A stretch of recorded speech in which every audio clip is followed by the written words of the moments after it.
ഇപ്പോൾ മാതൃകാപരമായ ശിക്ഷാവിധിയാണ് എന്ന് നിയമമന്ത്രി പറയുന്നു. എന്നാൽ വിധിയിൽ നിരാശരാണ് എന്ന് പബ്ലിക് പ്രോസിക്യൂട്ടർ പറയുന്നു. ഈ വിധിയിൽ തന്നെ പലസ്വരമാണല്ലോ കേൾക്കുന്നത്. അമൃത, ഈ വിധി വന്നയുടൻ ആദ്യം പ്രതികരിച്ചത് നിയമമന്ത്രി പി രാജീവാണ്.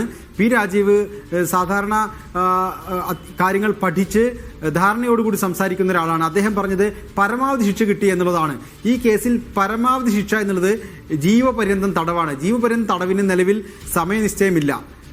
മരണം വരെ തടവ് എന്നുള്ളതാണ് അതിൻ്റെ പ്രാഥമികമായ ഒരു പരിഗണന എന്നുള്ളത്. എന്നാൽ ഇതിനകത്ത് ഏറ്റവും മിനിമം ശിക്ഷയായ, അതായത് ഈ കേസിൽ കിട്ടാവുന്ന മിനിമം ശിക്ഷയായ 20 വർഷം തടവ് ആണ് നൽകിയിട്ടുള്ളത്. അതുകൊണ്ട് തന്നെ അത് മതിയായ ശിക്ഷയാണ്. പ്രോസിക്യൂഷൻ അതിൽ വിജയിച്ചു എന്ന രീതിയിലാണ് പി രാജീവിൻ്റെ പ്രതികരണം വന്നത്. ഒരുപക്ഷെ കേവലം രാഷ്ട്രീയമായ ഒരു പ്രതികരണമായി മാത്രമേ അതിനെ നമുക്ക് വിലയിരുത്താൻ സാധിക്കുകയുള്ളൂ. എന്നാൽ പ്രോസിക്യൂഷൻ നടത്തിയ പ്രതികരണം തിരിച്ചാണ്. പരമാവധി ശിക്ഷ ലഭിച്ചില്ല, ഏറ്റവും മിനിമം ശിക്ഷയാണ് ലഭിച്ചത്.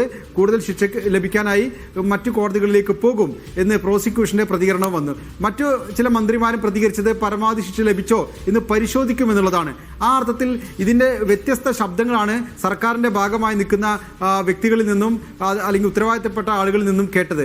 സത്യത്തിൽ ഈ കേസിന്റെ വാദം, അതായത് ശിക്ഷാവിധിയിലുള്ള വാദം ഇന്ന് രാവിലെ നടക്കുമ്പോൾ തന്നെ പൾസർ സുനി കുറ്റം ചെയ്തു എങ്കിലും മറ്റുള്ളവർ സമാനമായ രീതിയിലുള്ള കുറ്റം ചെയ്തോ എന്നൊരു ചോദ്യം കോടതി ചോദിച്ചപ്പോൾ പൾസർ സുനി ചെയ്ത അതേ കുറ്റം തന്നെയാണ് മറ്റുള്ളവരും ചെയ്തത്. അതുകൊണ്ട് ഒരാൾക്ക് കൂടിയ ശിക്ഷയും മറ്റൊരാൾക്ക് കുറഞ്ഞ ശിക്ഷയും കൊടുക്കാനാവില്ല. കാരണം എല്ലാവർക്കുമെതിരെ ഒരേ വകുപ്പുകൾ തന്നെ തെളിയിക്കപ്പെട്ട സാഹചര്യത്തിൽ എല്ലാവർക്കും ഒരേ ശിക്ഷ തന്നെ നൽകണം.